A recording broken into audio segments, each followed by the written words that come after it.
All right, welcome back, Inspired Leaders. I'm so excited for my guest, and one that probably should have been on a long time ago. Jeff Springer is someone that I've been connected with for years now. We were just catching up prior to pushing record, and we got connected around COVID time. And I mean, that was a time, Jeff, that folks were just itching to connect in different ways. We were in a Voxer group. We've been in Facebook groups together. You've been on the Teach Better Admin Mastermind group for a while now. And I dropped the ball, buddy, because you should have been on the podcast a long time ago. But I think we got reintroduced. Yes. by and it was funny because I could say this is this guy's a great connector. Yeah. I love this guy, and I said, hey, thanks for the nudge, because we know each other. But but anyway, I appreciate the reintroduction and excited to be here. Yes. So Jeff is someone that's been in Texas. We've gotten so many folks that we're connected with, and we've gone through a whole list of folks that we've been in that state, and just over time speaking and whatnot, podcasting. We've just had an opportunity to connect and grow, and I just appreciate you so much. And I'm super excited to have you on the podcast to share your wisdom, as I've heard it many, many times, both in, like I said, the Boxer group, on your podcast, and then also the mastermind. But for my audience, I'd love for you just to share a little bit about yourself and about your leadership journey. Wow. Well, you said we had 20 minutes, 25 minutes. Sometimes, being from Texas, sometimes we can't even introduce ourselves in 25 minutes. But yeah, that's true. But yeah, I tell people that I am a repurposed and recovering high school principal. I repurposed in 2016. So I've been out of the, of the day-to-day, opportunities to serve in public schools for a while now. But I served 34 years in education, all 31 out of 34 at the high school level. My first 3 years, I tell people I did my time at middle school the first 3 years. And but I was just like them. When you come out of college, you're young and bouncing off the wall. So it was a great time and a great experience. So 34 years in secondary land, repurposed in 2016. I am now with a university. I supervise student teachers. So I'm in higher ed. So I still continue that, 1 foot in education. And I also work for a region center here in Texas. You're familiar with region centers. State of Texas, we have, we're divided up in 20 regions. I work for Region 6, and I mentor and coach assistant principals in our region. So I have the full gamut. I get to supervise student teachers that are getting ready to be anywhere from pre-K to kindergarten. And then I get to change gears, change hats, and work with older kids that are assistant principals. So I have the full gamut. And so my repurposing calendar is full. Oh, for sure. Yeah. Being in the Dallas area, we were Region 10. So I'm well established within that group, and I love all of the professional development that they offer. It's such a wonderful program, and I'm so glad that you're touching on the lives of so many from very beginning to our veterans here in the state of Texas. So all right, I want to talk about your time as a principal, because I know you've had a lot of experience there, and I know some of the topics that you're extremely passionate about over the years. Like I said, that we've gotten to know each other. One of them being school culture. So I'd love for you to touch on, especially our newer leaders that are listening today. When they're looking at school culture, what are some things that they can do to maybe establish that, especially if they're new in the position? Yeah, it's really important, Josh, that when you go into a position, first of all, that first year, regardless of whether it's assistant principal or associate principal or principal of the building, whatever level you start at or you're in at the time, that first year really needs to be a year of, I think, of a lot of observing And of course, every scenario is different, and sometimes you have a different charge. Sometimes you get a charge from a district, and you're supposed to be the game changer. They want you to come in and really, and that's why you're there. But in most cases, you come in, I think, especially at a level as an assistant principal or an associate principal, where you're not the campus leader yet. I think there needs to be a lot of observation, a lot of learning, a lot of listening.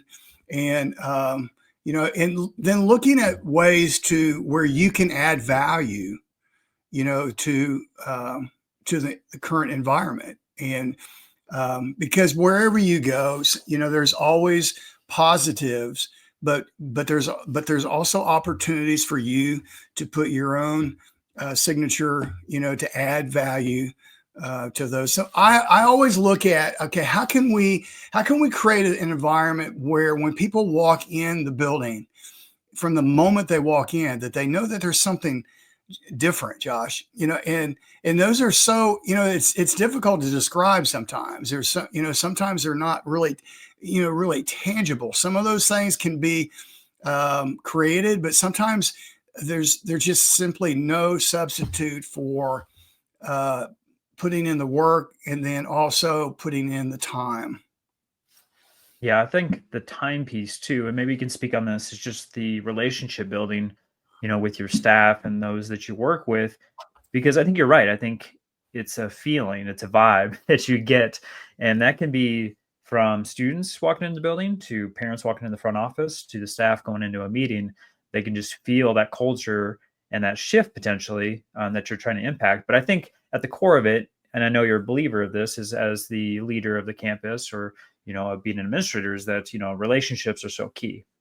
Oh, they are. I mean, again, nobody really wants to know, all your accolades or how much knowledge you have or wisdom until they really know and can see for themselves that you care, and that you're willing to build that bridge and be that active listener. And one of the very first things I did when I got to the high school, I was there 14 years, which is about 3 times, the average stay, 3 to 5 years, as you know, Josh.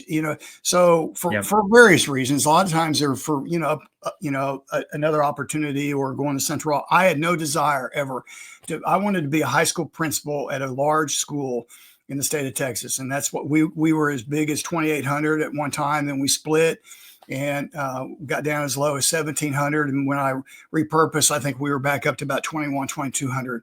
So grades 9 through 12. So I love big campus. I love big school.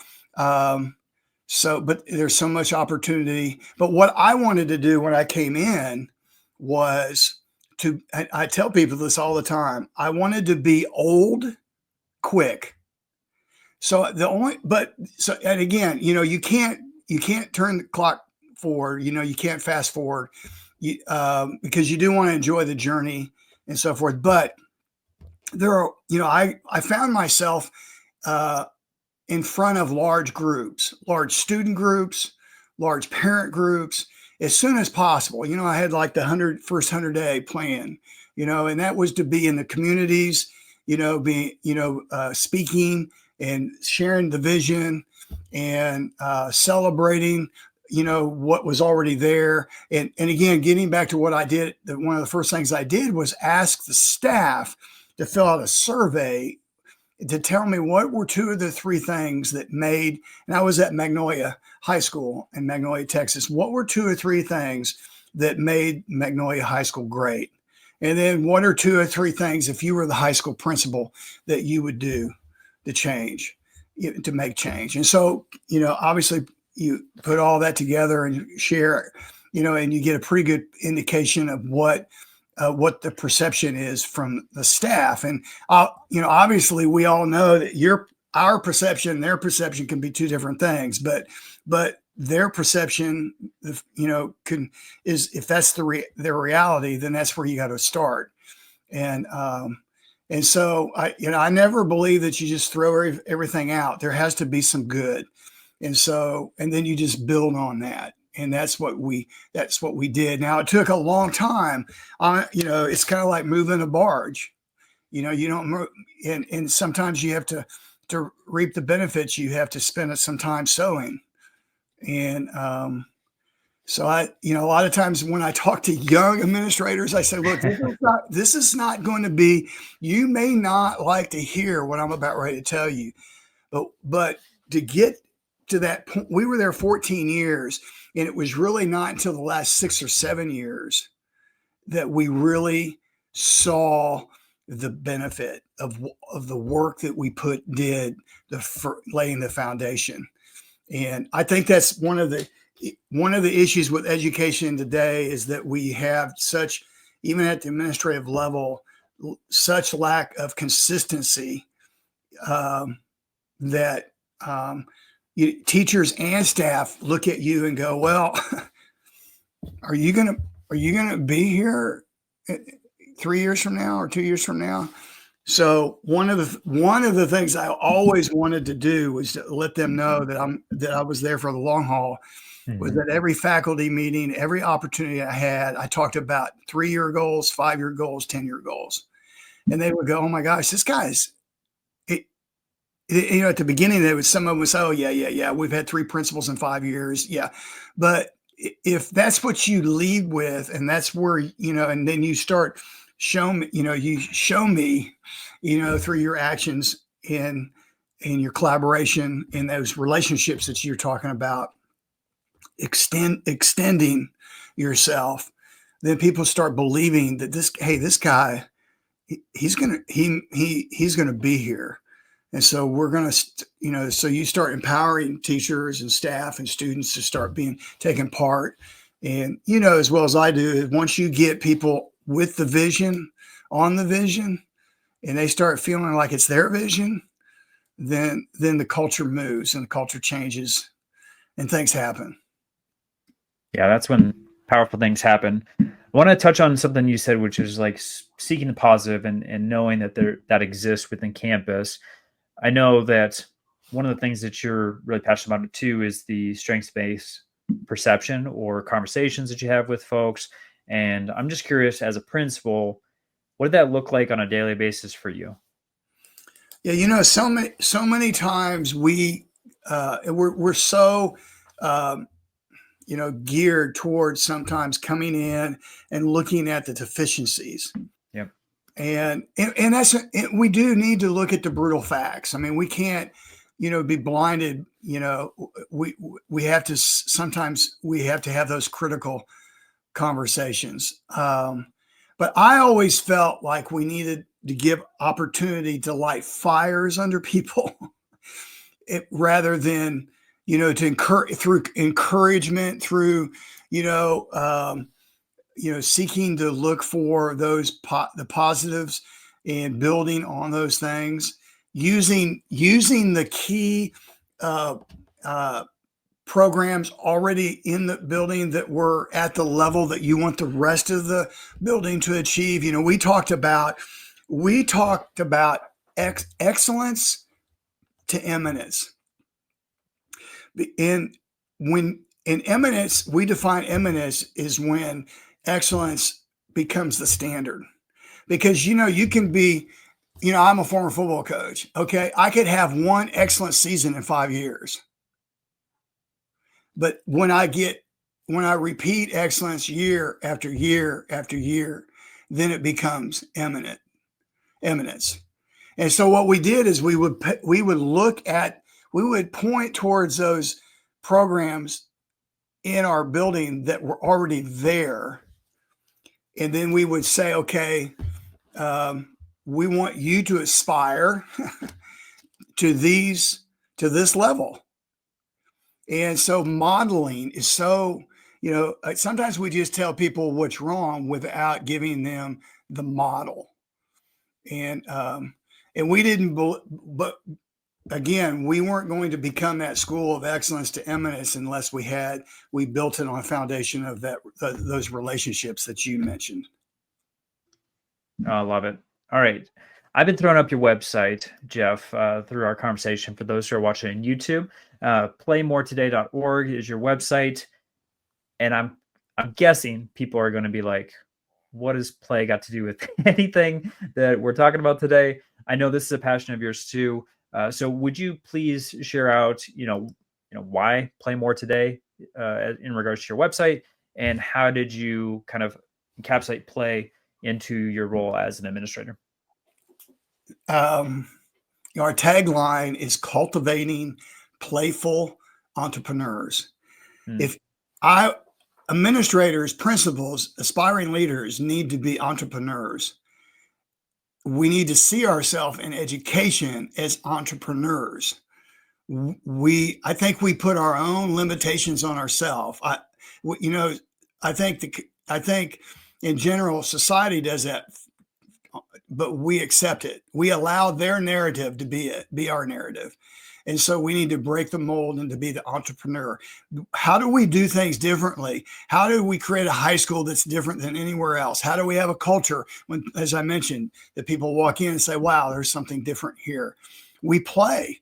It's not necessarily playfulness. It's play filled. It's discovery. It's creativity. It's collaboration. It's empowerment. You know, I call, sometimes I refer to it as serious play. And serious play, I love to give this example. My son is an architect. Um, an architect does not design and build a building by himself or herself. Now he or she may create the prototype, and then so the idea is you bring that prototype and you sit it on the table with a group of other people, and everybody goes, well, what if we did this? What if we did that?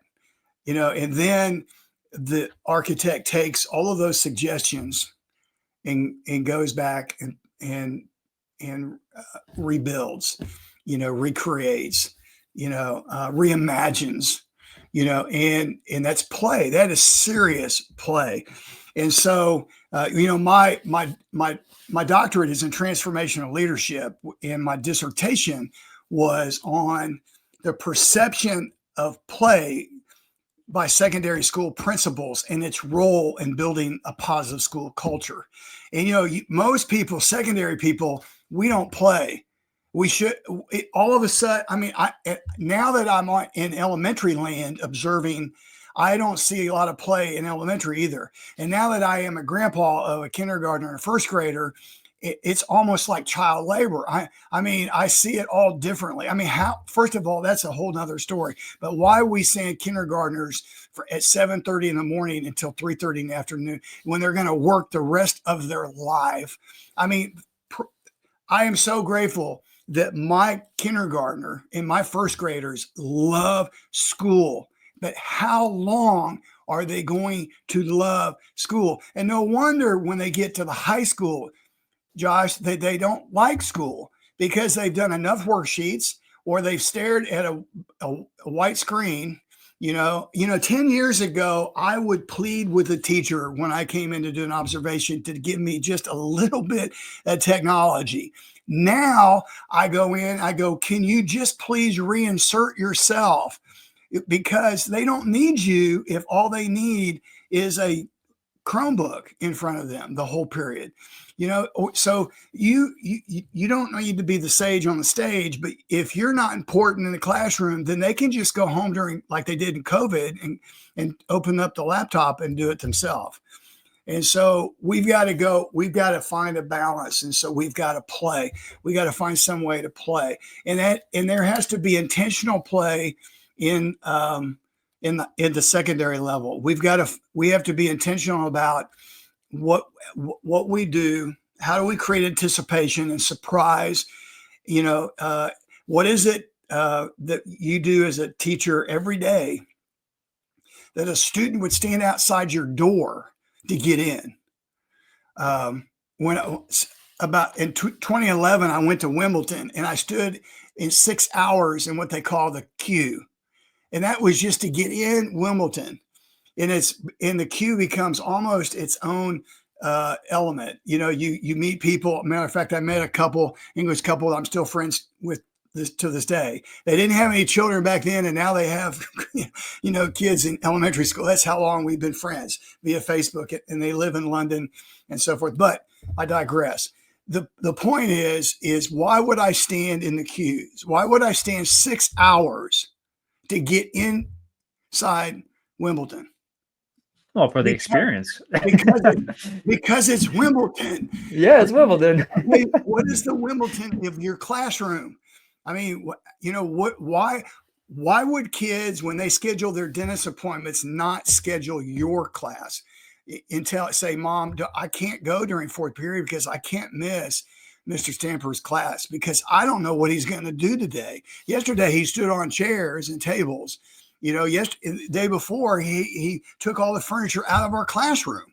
And the day before that, he stood on the counter as he played George Washington, introducing the new, whatever. So I guess that's where obviously I'm passionate that we have got to reinsert, some elements of play. I get frustrated even at the higher ed level.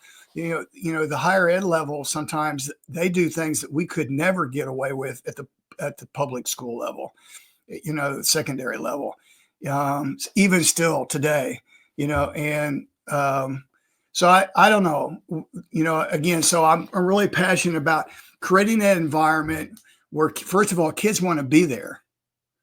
And then second of all, when they're there, what are we doing with them? I love it. All right. I want to talk because we've highlighted a lot of things that you've done, Jeff, over a long span of time as a leader. But one of the things that you also are known for is an author, and you've got a brand new book in 2025. So I'd love to learn more about this new project and why should our listeners go out right away and purchase this book. Okay, so time out just a little bit. Okay, all right. The goal is the book comes out in 2025. Okay. Okay. I know how that works, buddy. I'm in the midst of my second book right now. Now I have written a book. Okay. Yes, you have.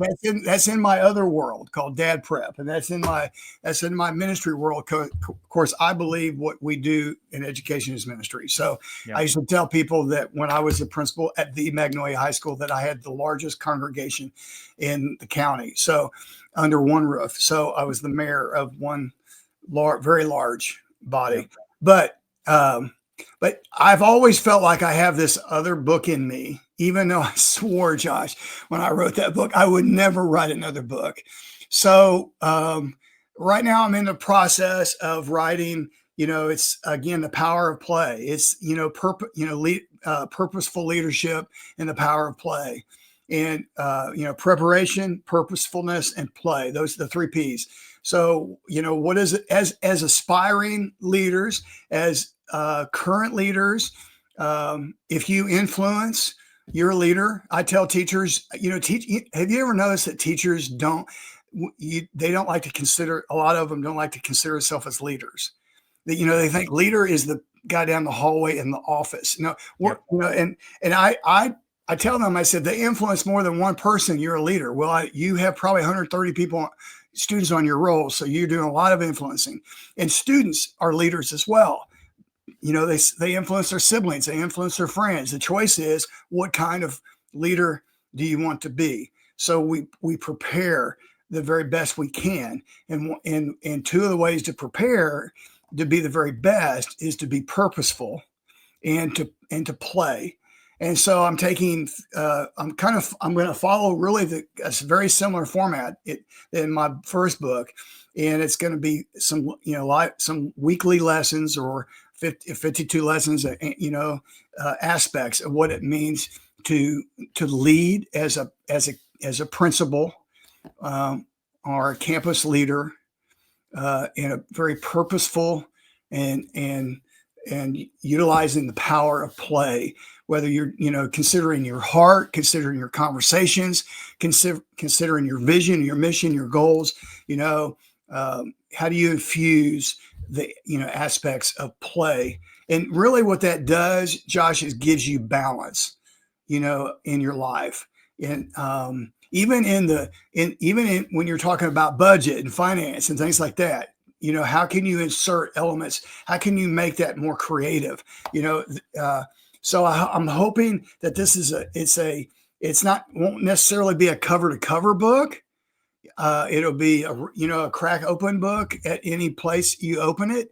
Would have very large quotes. If all they read is that the page with the pull out, as they're running to do bus duty or lunch duty, or to meet a parent at the front office or whatever it is, duty calls. So that's the goal. That's the dream. Whether it gets published in 2025 or early 2026 is yet to be seen, but it's definitely on the table. Awesome, man. Well, I can't wait for that resource, and obviously, let me know when it comes out, because I want to make sure everyone knows that it exists and it's there for them, because I know it's going to help a lot of folks. With that, a question I always ask my guests, Jeff, is that if there's something they could do tomorrow or next week to enhance their leadership journey, what would you recommend them do? I would say that every one of us, whatever title we carry with us, we need a coach. We all need a coach or a mentor or a sage. We need